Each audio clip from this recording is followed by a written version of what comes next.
This back area is dimly lit, as you can see, not too much light. So what we're going to be doing is installing skylights. I'm just kidding. But we do have to make a big old hole in the ceiling.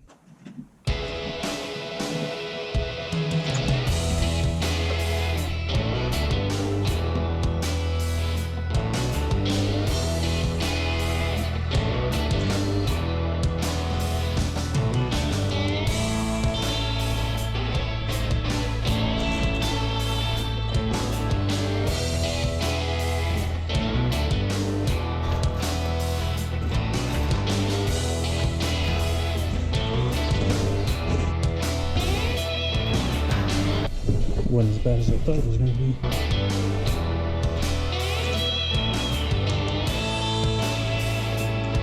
I'm just kidding. We're not putting in a skylight.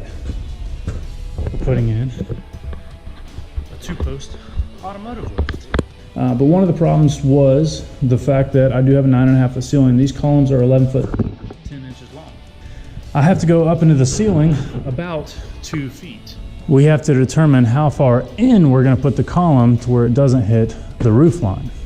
I was originally going to put the lift over in this area and going to have to deal with the same thing as far as ceiling height goes, but if you recall in some other videos, this was the wall that was here. I left that for a template because that actually showed me how easy it was to move the forklift in and out with these shelves here that I also removed. So everything we're doing in here is trying to make more room, make it more manageable.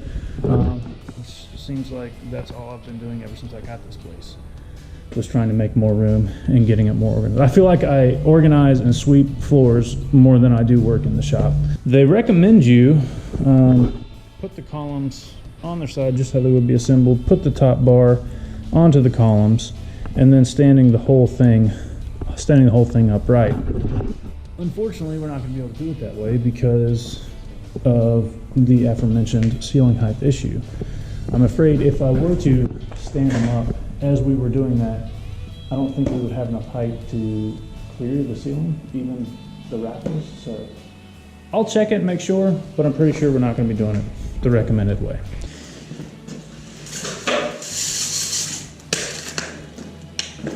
Alright, so this bay in the back part of my shop is about 63 feet in length and about 23 feet in width.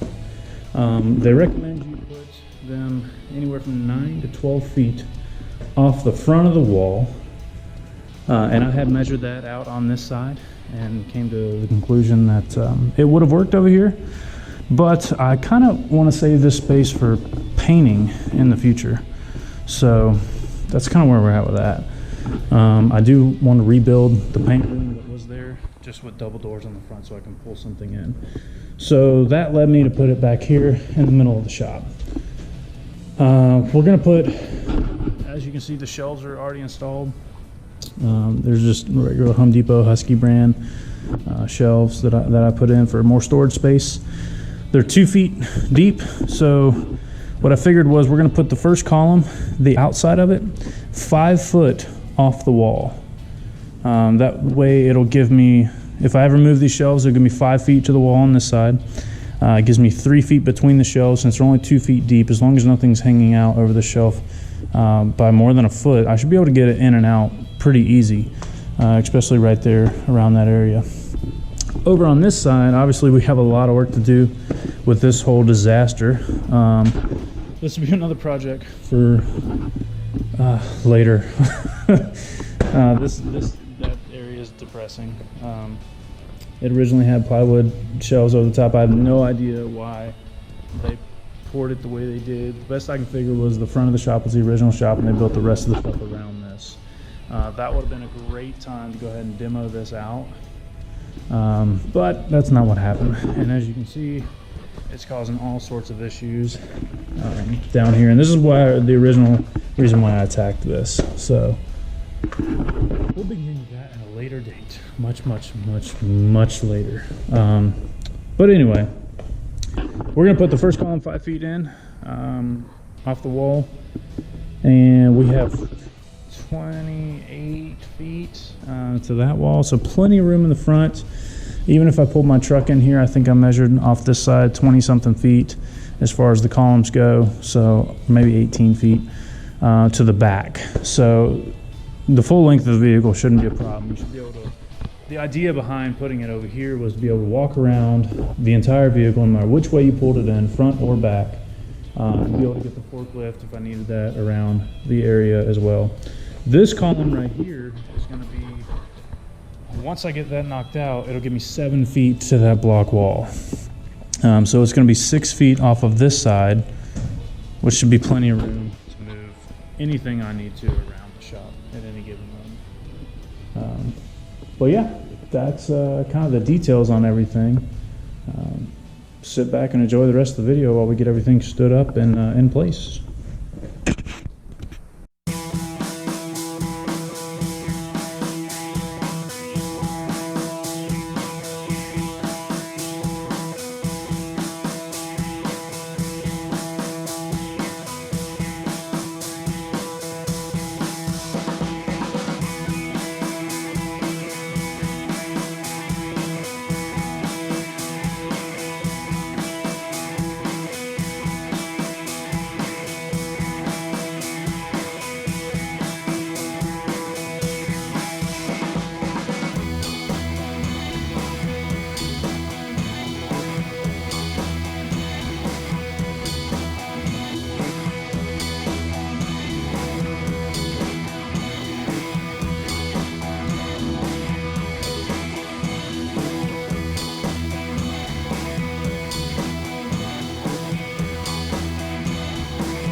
The process took about an hour.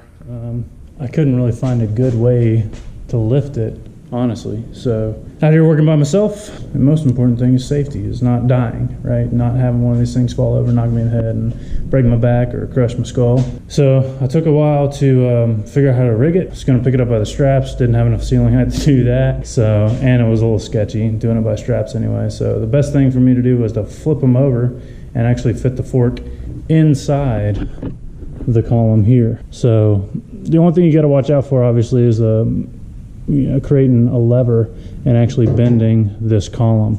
So just be careful if you're doing it that way, but it definitely helps locate, keeps it from sliding one way or the other. If you lift it by the back, there's nothing to prevent it from sliding off as you go up. So if you're using a forklift, if you're doing this by yourself, that's probably the best way. The best way is to do it with somebody else. That way if you do get hurt, you can at least call 911, or they can. Always leave yourself a lifeline. Don't be like me. Don't do this at home.